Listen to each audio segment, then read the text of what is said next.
Click, click. Click, click. Oh, hey. I didn't see you there. I was just pretending to watch television. Keelan, did you hear the great news? Public swim facilities are now allowed to open. Yes, I did in fact hear that delightful news. Public swim facilities are now allowed to open.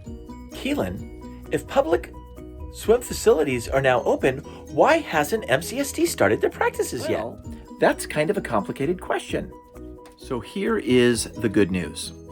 We have been told that we will probably be able to start our swim practices on either the week of June 15th or the week of June 22nd.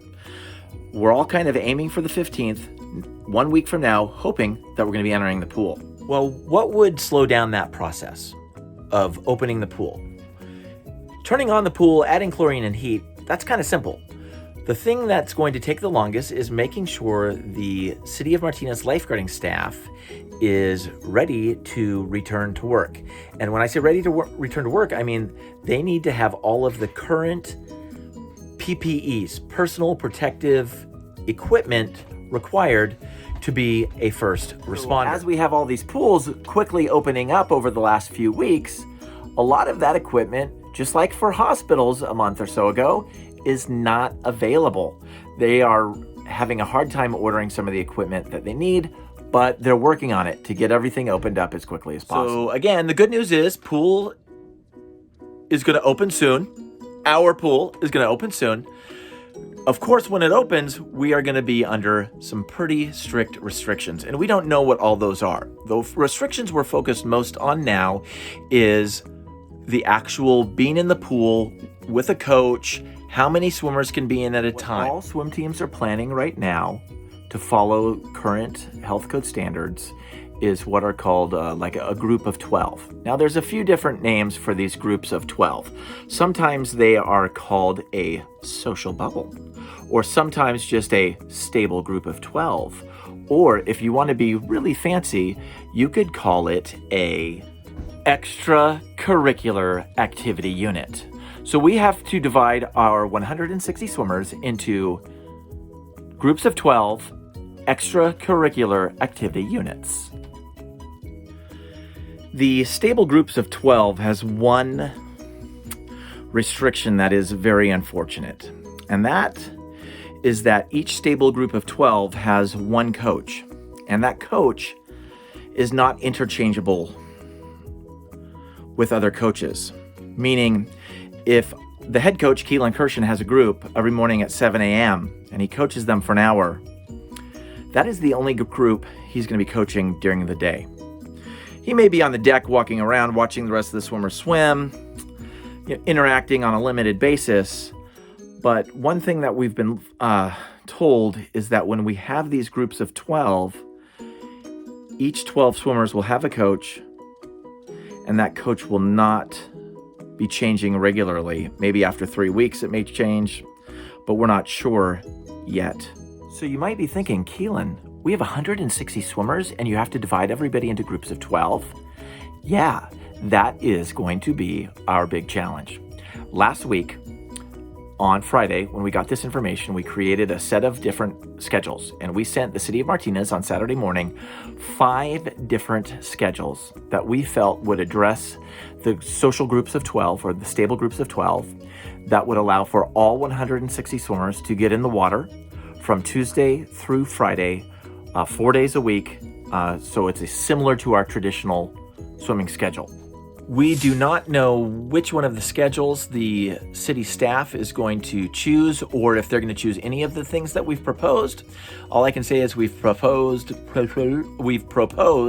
5 different schedules, and we hope that one of them is acceptable. We are going to be meeting with the city on Wednesday after they review our proposals on Tuesday.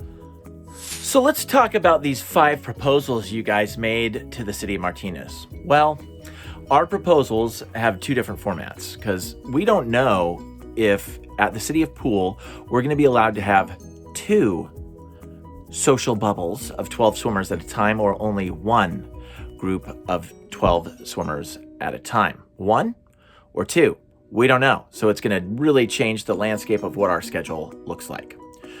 What I can tell you is this, though. All of our schedules begin at 7 a.m.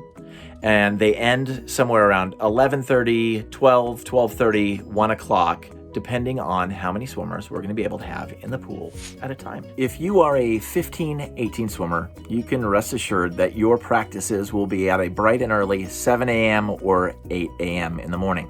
Could be at either one of those times. If you're a 13, 14 swimmer, your practice could either be at 7 a.m., 8 a.m., or 9 a.m. More than likely at one of those times, probably 8 or 9. If you're 9, 10, 11, or 12, your practices will probably range between 9 and 11 ballpark. 7/8 will probably be swimming somewhere between 10 and noon, maybe as late as 1 p.m. I'm not totally sure. 6 and unders are going to practice a little different. We're going to try to group all of our 6 and unders in groups of 4, and those will be spread out all throughout the day from probably around 8 a.m. until noon. If it looks like my eyes keep going all over the place, I keep trying to check my notes so I don't forget anything and then get in trouble later on. Well, we know for sure that this summer it's definitely not going to be as convenient as sometimes in the past. In the past, we've always had 4 practice groups. This year, so far, we have 13 different groups of 12 that we're planning on, and those are going to be spread out throughout the day, throughout the morning. And so people who had back-to-back practices before, it's probably not going to be as convenient as it was sometimes. People aren't going to be able to come early or wait after as much as they were in the past. There's definitely some conveniences we're going to be losing. And I know in the past I said very clearly that we thought possibly having siblings, brothers and sisters, in the same lane during a practice might allow us to have more kids in the pool. That is not the case. The groups are groups of 12, whether people are related or not. The only time siblings have an advantage in public pools right now is if you go to a public pool that has a designated lap swim time. Public pools are limited to one swimmer at a time during lap swim, but if everybody's from one family, they can all go in one lane together. Still looking at my notes. So because of that, I just want people to be aware that our goal in creating the groups is going to be to create groups that are as cohesive as possible. When we have 12 people only in a group, we're going to try to make sure those 12 people are going to be able to swim together, work together really well, and kind of keep up with each other. Our goal is not to put 3 kids from one family in a group where one may be way ahead and one behind, and then nobody really gets the workout that they need. We do appreciate that everybody's been really patient with us as we get this swim season ready and flexible. Our team is still fairly large. Most people have chosen to stick with the team, and we appreciate you staying with us.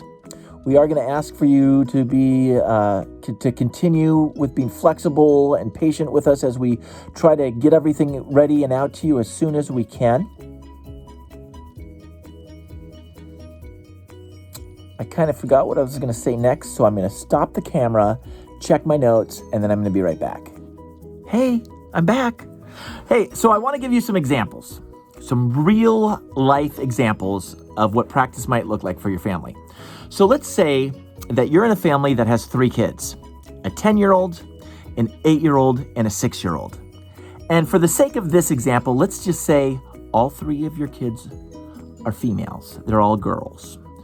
And you're thinking like, gosh, how is this going to work out? Well, if you have an 8-year-old and a 10-year-old and a 6-year-old, here's what's probably going to happen. Your 10-year-old's going to have a practice. Possibly right after your 8-year-old's going to have a practice. But then you also have the 6-year-old. What we would try to do as a coaching staff is we would try to make sure, because we have a lot of options with our 6 and unders, is we would try to make sure your 6-year-old daughter swims at the same time as one of your other children. That's for 2 reasons. One is we think it'll be easier for your 6-year-old to come into the pool with one of their siblings, especially if we're not allowed to have parents coming in. We don't know that yet for sure, though. And then also it'll just make it more convenient for your family that you won't have to have 3 different practice times. All right, let's take another example. Let's say you have 2 kids. You have a 14-year-old boy and a 7-year-old girl. And in the past, they practice back to back. Well, this year, your 14-year-old would probably have practice around 8 o'clock. And when he's done, he'd go home. And then a couple hours later, you'd be coming back to the pool with your 7-year-old daughter. See, there's no way a 14-year-old and a 7-year-old are going to have practice back to back. You're going to be making extra trips to the pool this year. Thank you so much.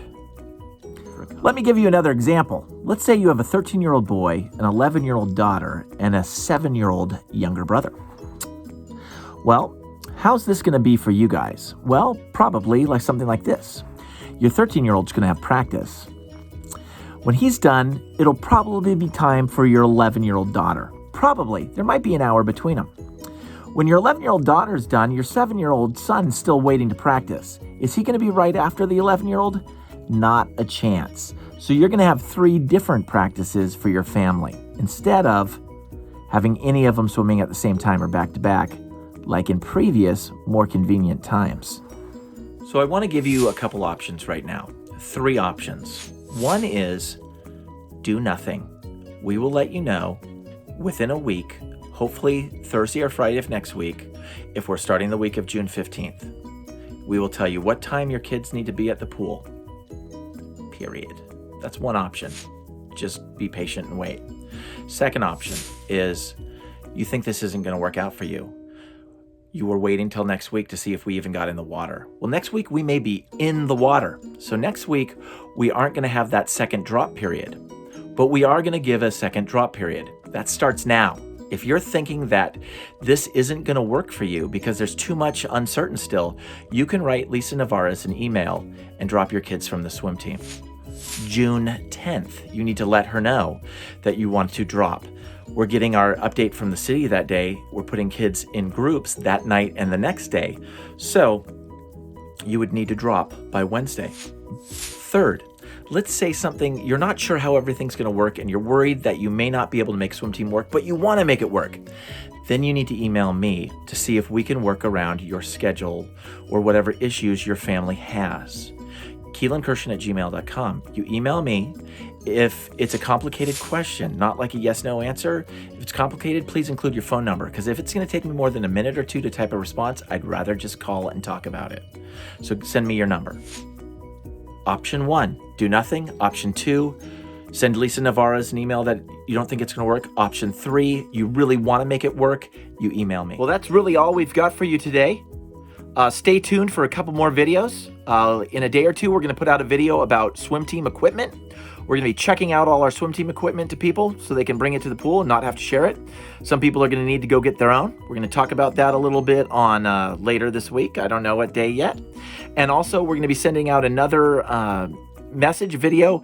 Once we know what day exactly we're starting, we will let you know what different protocols we're going to be following at the pool. And we're also going to be inviting a lot of swimmers to Zoom meetings over the next week at some point, so I can introduce the coach that you're going to be having for your group later on. This is a kangaroo. I've once heard that everything's better with a kangaroo. I don't know if that's true or not, though. I also just made it up.